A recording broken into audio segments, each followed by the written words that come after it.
Shit says, is Mitchell Trubisky suddenly the worst quarterback in the NFL? I mean, I don't know if I would go that far. Yeah, it's a stretch. Definitely down there, though.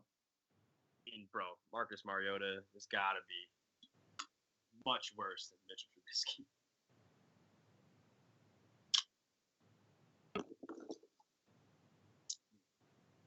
I think if Fitzmagic was still in Tampa, he'd be starting over Jameis. Tell me Mason Rudolph is better than Mitchell Trubisky, bro. Mason Rudolph's a rookie. Is he a rookie?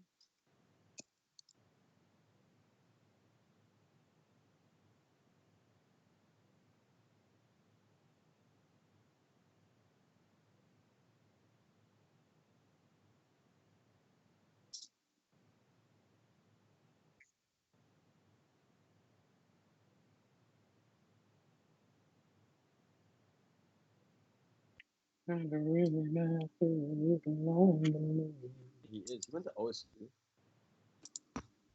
Who did they have before that I was thinking he was like last year? Last time Big Ben got hurt. Who the fuck played for him? That dude from like Notre Dame, right? Oh, it was motherfucking. He was a big arm from Notre Dame. Yeah. Oh my God. They were. I can't even fucking think.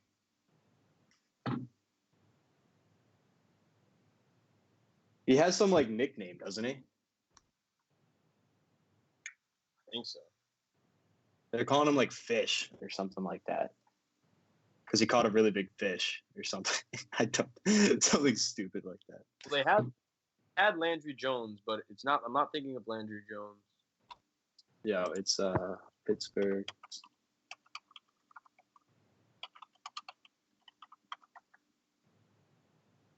Maybe it was Landry Jones I was thinking of. Josh Dobbs?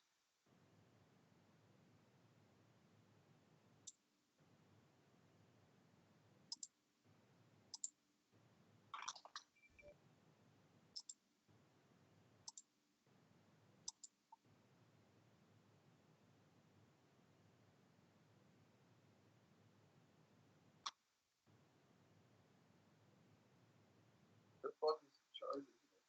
Hodges. Oh, that's what I was thinking. Bro.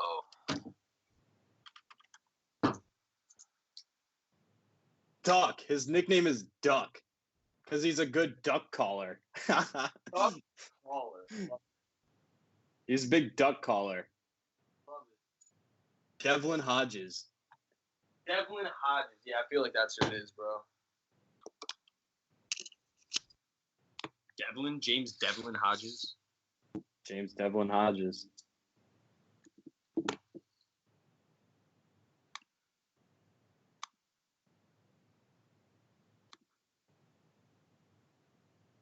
Yeah. Deshaun Jackson inactive.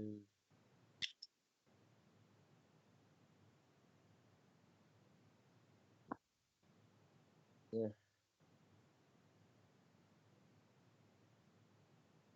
Shepard out.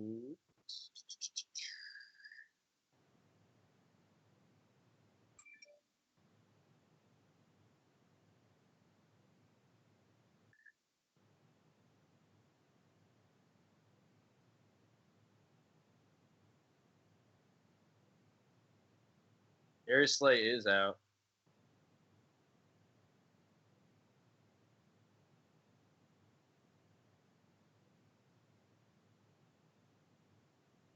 Whoa, that was super echoey.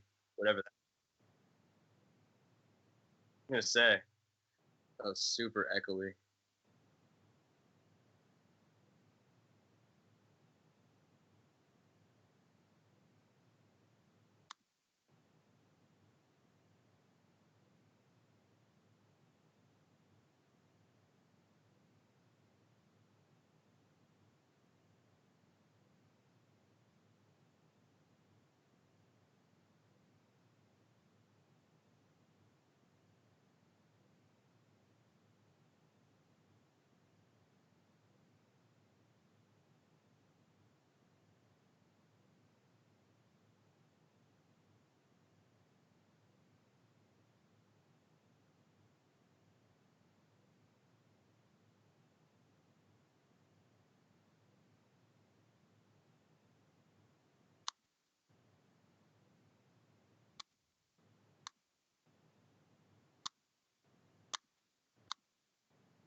What is going on, guys? Welcome to the Daily Grind live stream, our NFL live stream with our two analysts, Amags and Sav.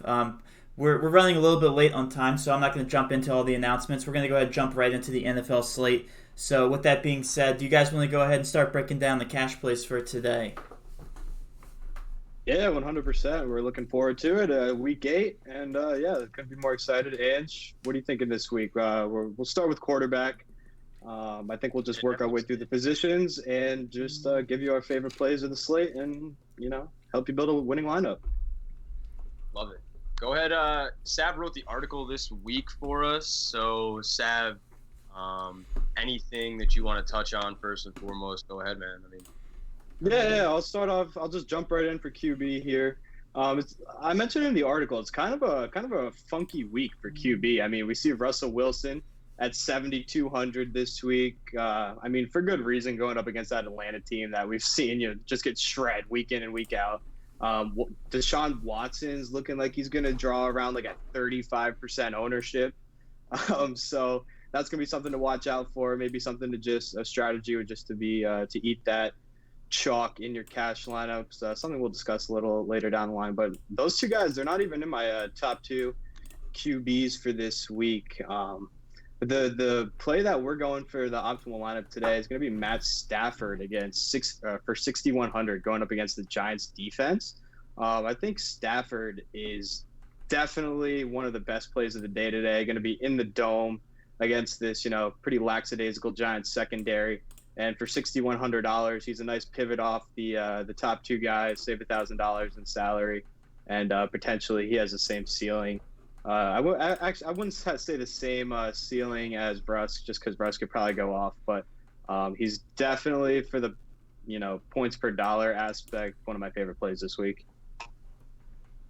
Yeah, I think Stafford's a solid choice. I'm gonna be on him for sure. I was loving Teddy Bridgewater before. Teddy Bridgewater under 6K against against Arizona at home. I was liking that. Now Drew Brees is active, so I think I'll have a little bit of interest in Brees just because of the matchup. I mean, this is like on pace for when he was supposed to come back, so it makes sense for me. Week 8, it was like 6 weeks when he had gotten injured, and I think stepping into this game, it's an awesome spot for a Brees and Mike Thomas stack. If you wanted to even slide Latavius Murray in there, I wouldn't be opposed. But I think, getting to that game, it makes more sense for me to either go like Murray and Thomas and leave Brees out of it and have those guys as kind of some fillers. I mean, I love Mike Thomas today.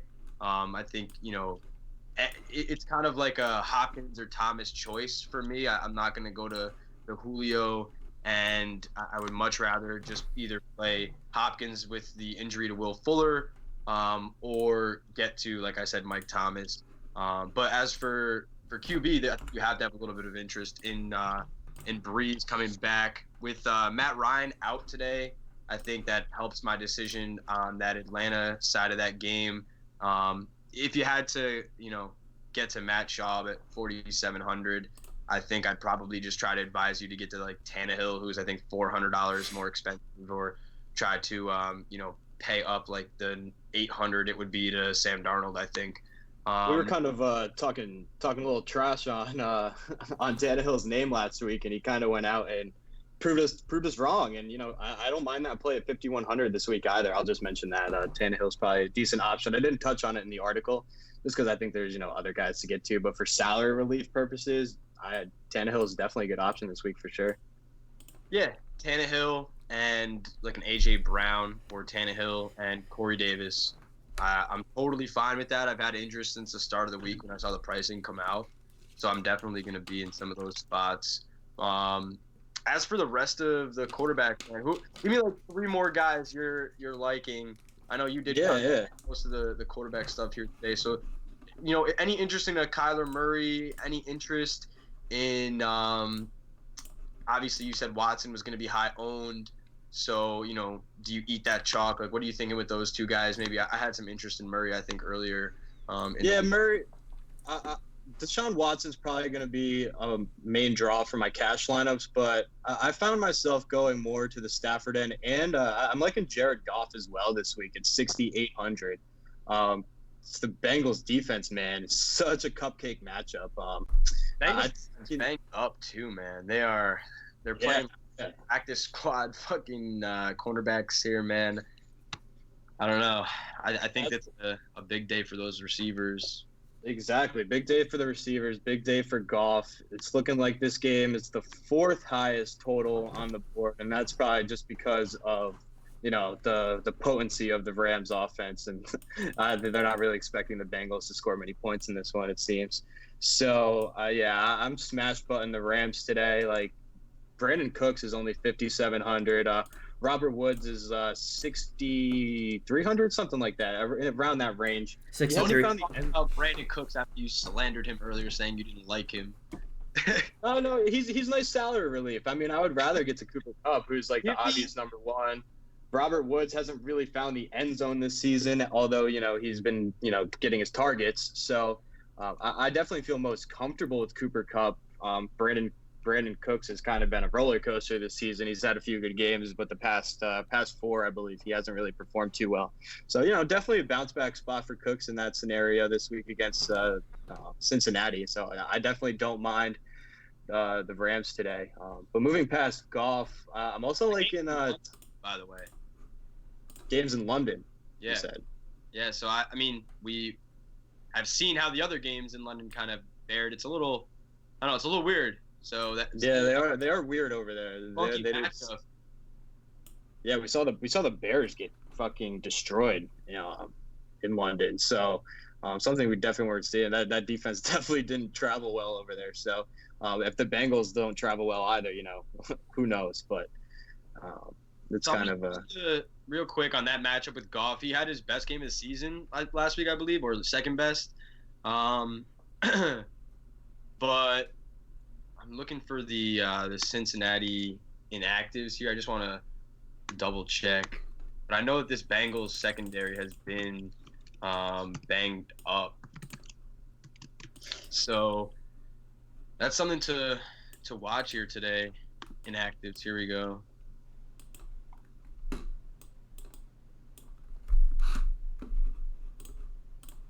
So inactives include Dre Kirkpatrick and Darqueze Dennard, both cornerbacks for that Cincinnati team there. So Cordy Glenn is also out. Ooh. I think it's a matchup to expose, but somebody I'm liking that I haven't heard a lot of talk this week about Todd Gurley. So if Todd Gurley can't perform this matchup, man, I don't know. But it's really, without Malcolm Brown, it's Todd Gurley. I'm going to pull up the exact numbers here so that we can speak to it. I think it's also a fact. My thing's going it's also slow a fact. If they go up big, they're not going to play Gurley at all. Like, they're going to protect him. If they don't need to use him, they won't use him. Why's that? Dude, they've been very conservative with him this season. I feel like if they go up big, they're not gonna let Gurley get in there for garbage time runs. They're definitely gonna put in Malcolm Brown or somebody else to just run the football. I just don't think they risk his knee. I said that. He's inactive this week, you said.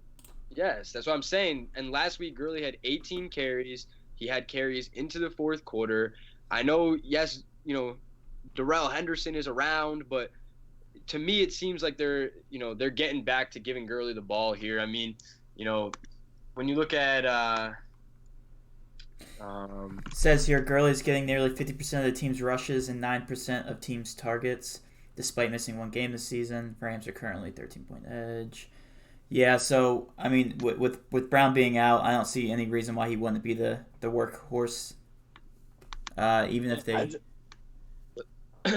I'm going to pull up the snap shares here. I mean, you still have Todd Gurley seeing 61% of the shares, and that's counting, Henderson and Brown here. So I'm going to take my chance on Todd Gurley at 7,400. I think he's like a pay down off Fournette that a lot of people aren't going to go to. And for me, like you said, this could turn into the Rams being up kind of big and then just pound the rock with Gurley. Obviously, you're going to give Henderson some run, but I just really I don't see myself like if I'm going to play Rams players, I don't see myself getting away from Todd Gurley and Brandon Cooks for that matter without, like I said, those cornerbacks on the outside. I think he's going to burn these guys today. And, Goff, Gurley, Cooks might not be the worst idea. I know you were talking about, Sav, an underpriced Tyler Boyd.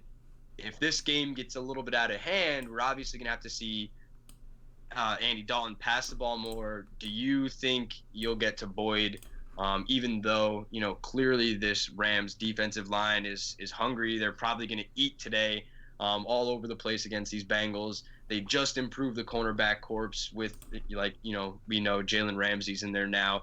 And they played a great game, in all honesty, from a defensive perspective last week. I know they gave up that late touchdown to Hooper across the middle from Schaub. But I think beyond that, they held those wide receivers down. I could see them doing it again here today against, a much worse offense. And they're really not worried about Joe Mixon running all over them. So yeah. Yeah, Joe Mixon's an atrocity, but Boyd. The way my builds have been going this week, Boyd fits into that flex spot at 5,100 pretty nicely. I don't think I'm gonna go there as much as I could.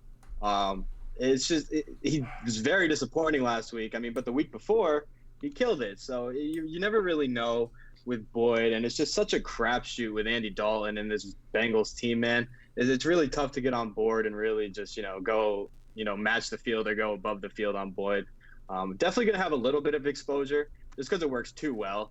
But, I'm probably not going to go, like I said, over the field on Boyd this week. He's what, 5,100 you said? Yeah, he's 5,100. He's right in that range with Ertz and all those other guys that could. It's just me rounding out my lineup with around $5,200 left, and I find myself in that range of considering Boyd a lot. But like I said, I just really don't think I'm going to go there too much today. A little bit is fine, but definitely going to temper that a little bit. I think the only way you get any of him is in tournaments. For me, exactly. DK Metcalf at 5K is a much better play. Oh yeah, slam button on that. Yeah. I love all even Lockett at 7K. I think is a great play today. They're just going to expose this Atlanta team again this week. I think so. It's a pick of the litter with all those Seattle guys. No, I'm with you there. I more so was just saying in that 5K range. I think you got. Oh yeah, in that 5K range.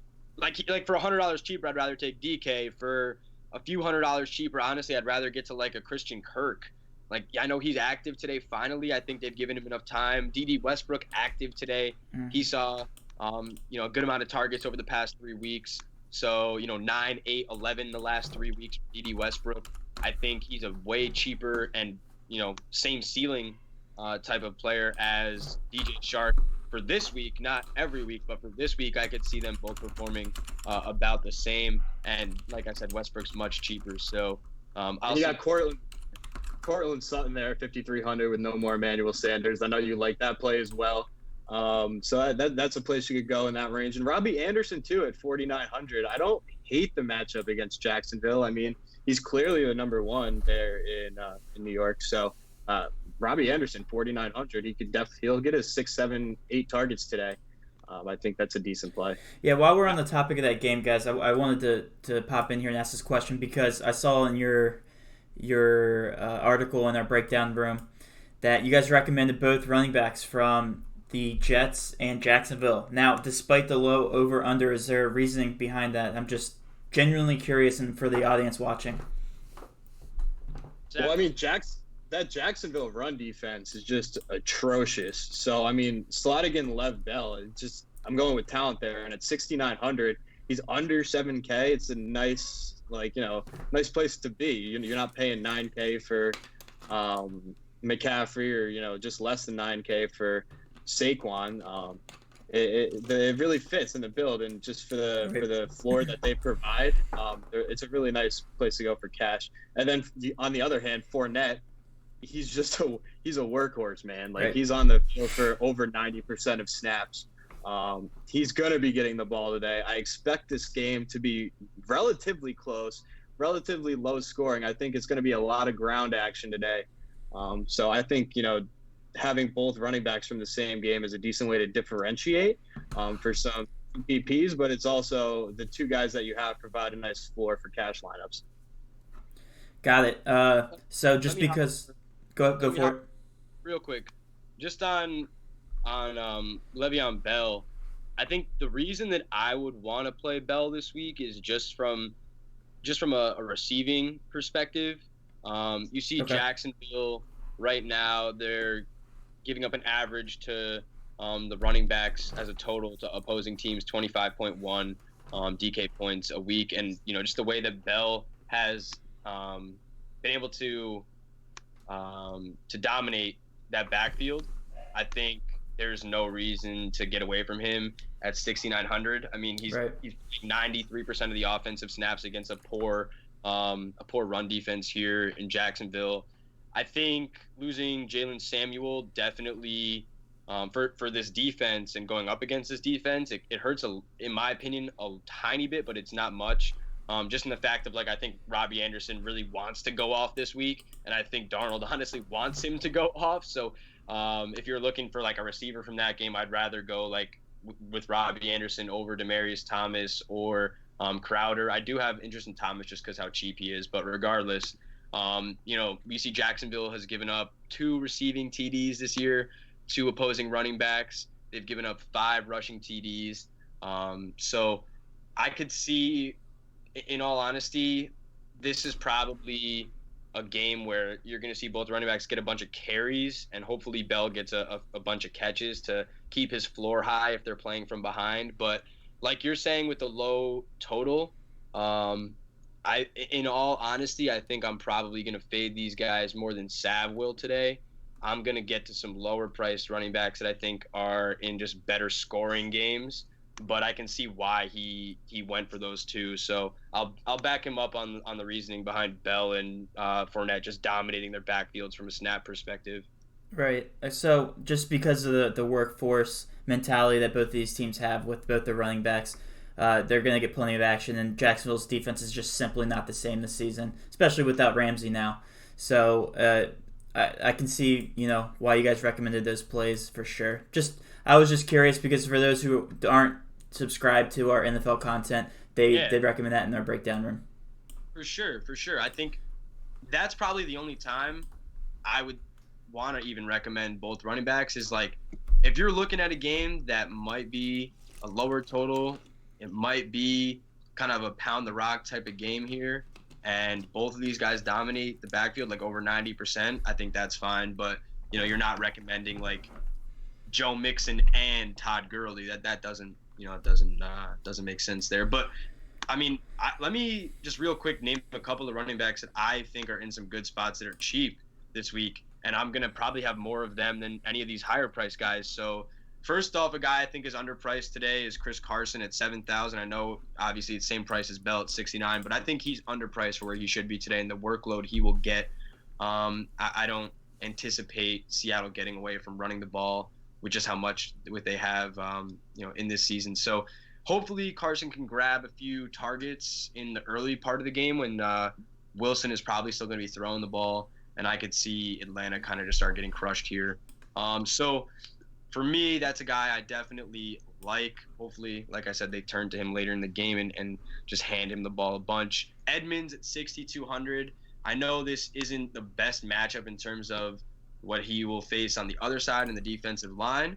But with no David Johnson, we've seen how much they want to give Edmonds the ball. I mean, he had 27 carries last week and 4 targets. So he was looking at 31 touches almost.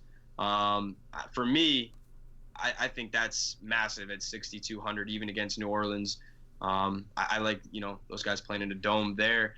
Let me get a little bit lower here. Eckler, I could definitely see him playing a bunch here today. I think that for me, Eckler at 5,900, just a little bit low. He probably should be 62, but regardless, he saw 8 targets last week, and I could definitely get behind a guy that's seeing 8 targets out of the backfield. So kind of heading down further a little bit, there was a couple other guys. Sony Michel, 5,200. I think he's a solid play today here.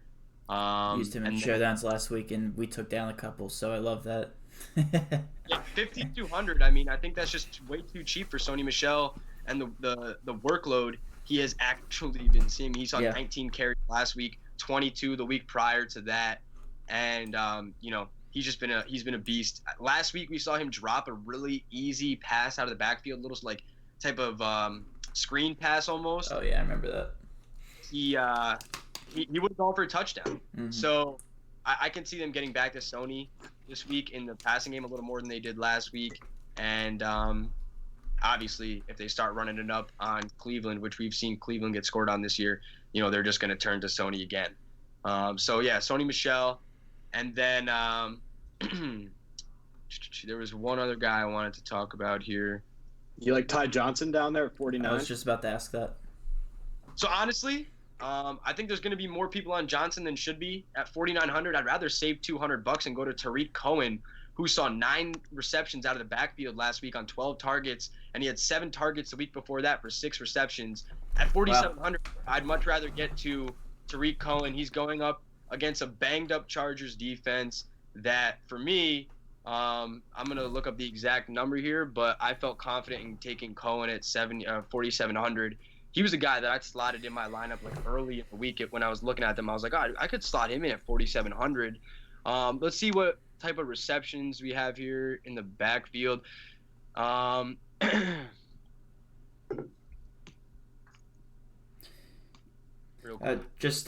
check, guys. We have about 10 minutes left before we need to buckle down just because everybody's going to be putting in their lineups. Just FYI. Yeah, I think the only other things we want to talk about here are tight end. We really want to get into tight end. I think that's a tough position this week. And then, get to any defenses you like, Sav. I'll let you take care of the defenses this week. I think we both like the Rams. And then beyond that, you can talk about whomever you want. But you just, one thing. You just glossed over Latavius Murray at 5,800. Kamara's still out. And, with Breeze's hand, they might lean on the running game just a little bit more. I do like that play at 5,800, just a little cheaper. I think, honestly, this was my thought on Murray. I like him. I'm playing him in season long, but I would rather save $600 and go to Sony. And Sony being a guy I think is going to be a lot lower owned than Murray today. Right. So I'm just playing the ownership game there and trying to save some money. For me, that kind of makes a bunch of sense here. So. It seems like that Patriots offense is like putting up 30-plus points every single game at this point too. So, if you're looking for a safe play. Well, it's not even like the offense too; it's the defense. I mean, when the defense puts up 2 scores, you have no need to throw the ball. Right. So, Sav, let's slide over to tight end.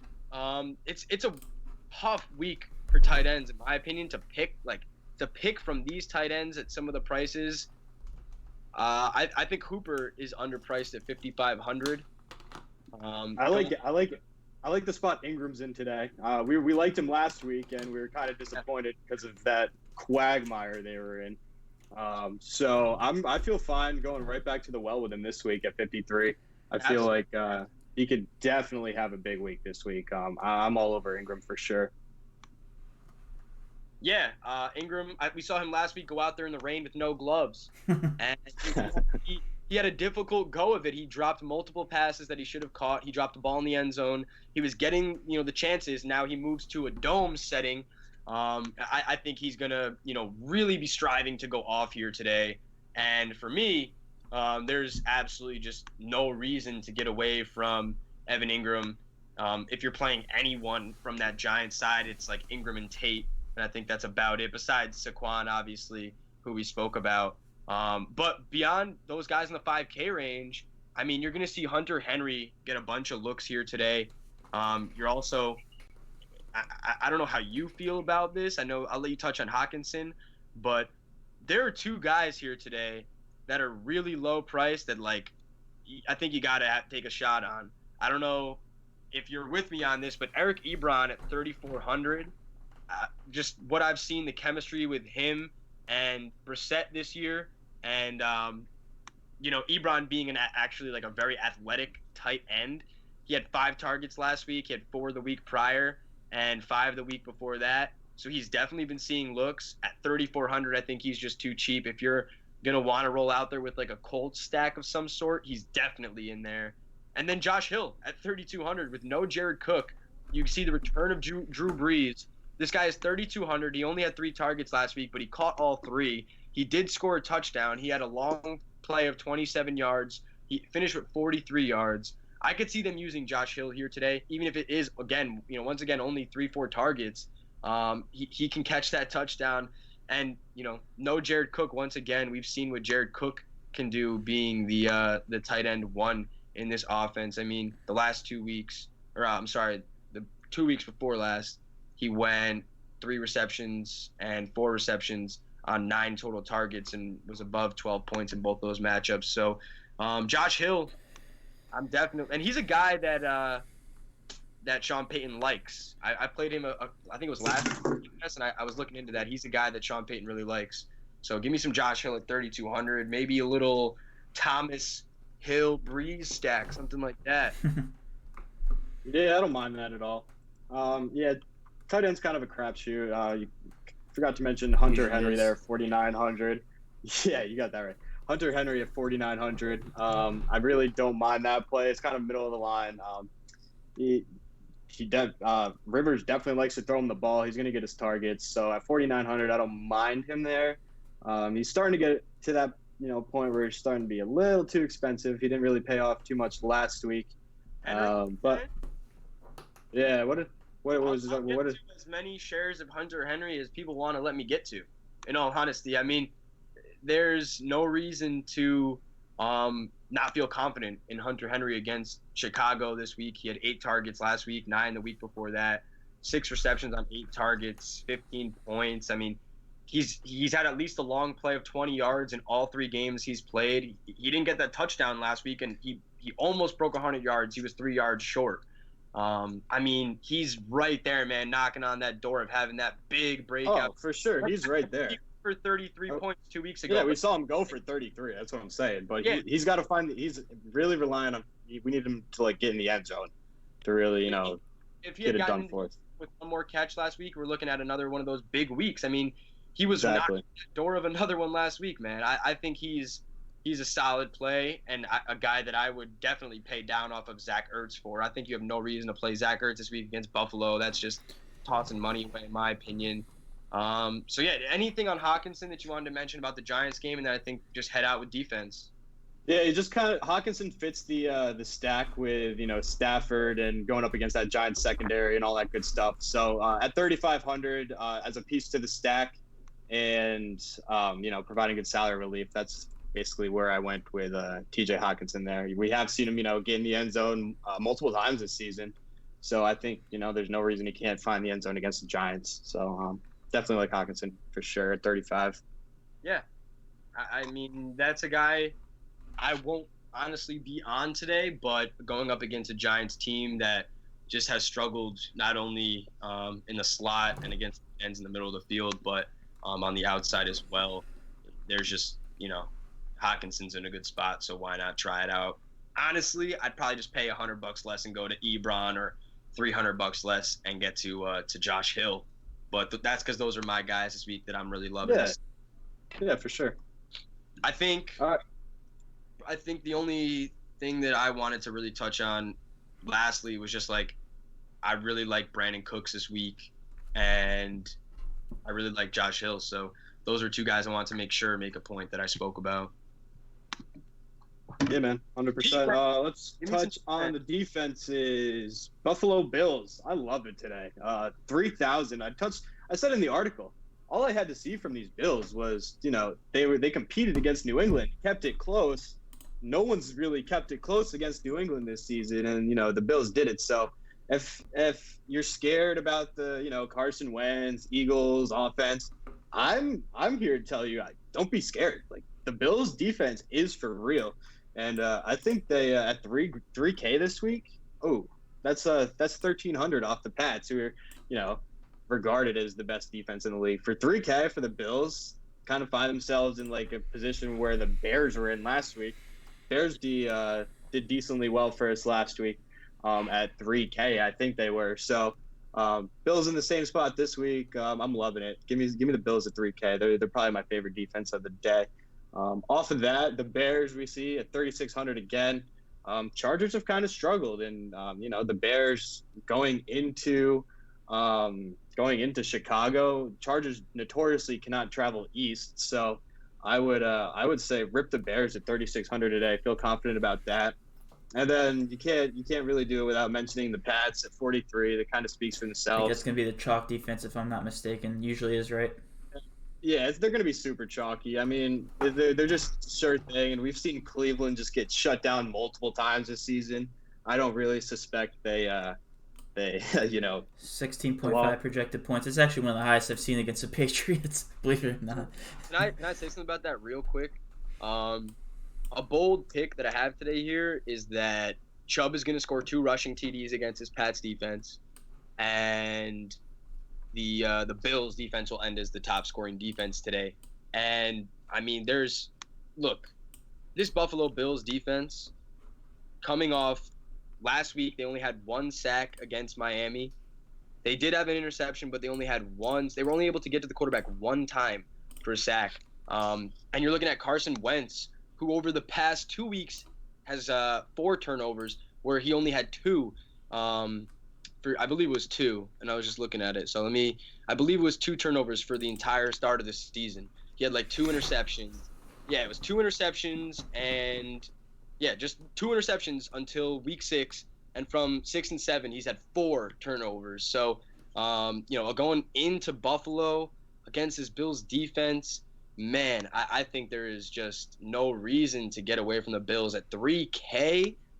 Savings, and in my opinion, I don't care what the Pats do. Bills defense is the best defense in football, in my opinion. So, real quick, I just wanted I've been touring around with kind of punting defenses the last couple of weeks, and it's worked out. I had the Redskins defense against the Niners that one week where they ended up with like 8 points, but they were $1,700. They provided value easily. So I mean, this week my punt is looking like the Raiders at 1,500. I mean, Will Fuller's out, and I don't know. It's a punt. You know what I mean? It's $1,500. Anything can happen. Sure.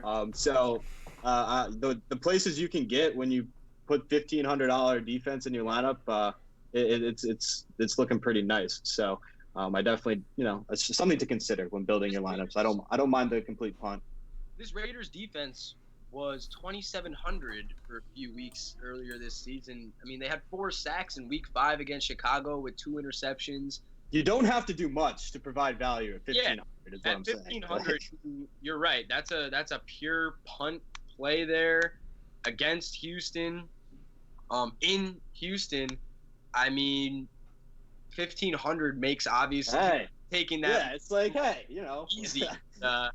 I think this is going to be a week that if you want to win something, you need your defense to provide a lot of points for you. And I think that's going to come in the form of the Rams or the Bills. And I'll give you the Patriots just because of what they've done. But I think that there's 2 defenses in better spots than them in terms of scoring points this week. Definitely. 100%. 100%. I'm just mentioning it as a punt or like a punt option. So it's different strategy. I'm putting them in a lineup right now and just looking at it. So. I mean, I'll just read you the lineup where I have them real quick. I got Wilson, Bell, Murray, Lockett, Hilton, Metcalf, Henry, Ridley, and then Raiders defense. I mean, I could toy around with Ridley in that flex, so you could put really anybody you want. I'll probably mess around with it a little before lock. But that's where I'm at right now, and I kind of like the way it looks. So. Real quick, guys, just want to answer a couple questions in the chat. I was letting you guys kind of roll there. One of the questions that popped up was Bray at 2,700 with no O.J. Howard. Do you guys recommend that play? No. No, why is that? I don't have it right in front of me, but I was looking at it earlier today, and it was somebody on Twitter even posted, and they were like, Cameron Brate in like the 7 games O.J. Howard has been injured or not played. And he didn't have a touchdown in any of them. He was like under 60 or 70 yards in all of them. He only had like 3-4 catches. And I just think that, I mean, in all honesty, is that a place I want to go when Josh Hill is $3,200 with no Jared Cook in there today, and I know for the fact that Breeze is going to be back in there. I could see that game in Tennessee with the Bucs. I could see Winston throw like 4 picks today. Yeah, we've used the Titans plenty of times, and in our cash builds this season, and they've paid off. So yeah, Titans D is another good defense, just in general. I mean, look, there's no reason to like feel that Winston is going to walk into Tennessee against a solid defense and just tear him up. I know it's off a bye week, but there's really just no reason to think that the running back game and play for this team hasn't been great. So it's not like you really have to stack the box to stop that. Now you're going to be putting different coverages in front of Winston. I mean, there's a reason that Jameis Winston is $5,900 this week off a bye.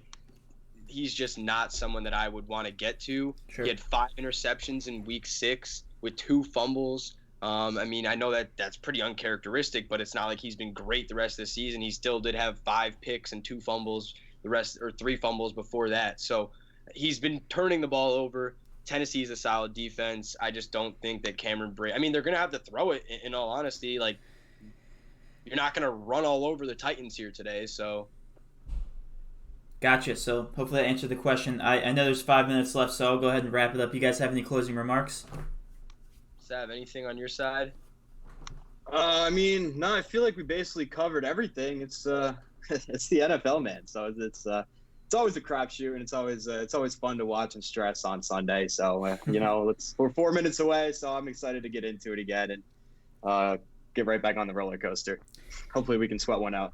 All right. Awesome, guys. Well, with that being said, a couple announcements at the very end here. NBA will be posting today. Just keep the train rolling. We've been absolutely dominating at NBA. Showdowns, we are undefeated. Still 6 out of 6 slates now. We just can't lose. We have been punching in numbers. Hopefully when more stats come out, we will be even more consistent. So NBA, NFL today. All Access Pass gets you all that. If you guys want to purchase that, go for it now. Again, All Access Pass for 1 day is $3. I don't know what else you would do with that $3. If we're making you money, then it's an investment in itself. So with that being said, guys, have a good Sunday, and thanks for tuning in. Yeah, thanks. Yeah, thanks, guys. Peace.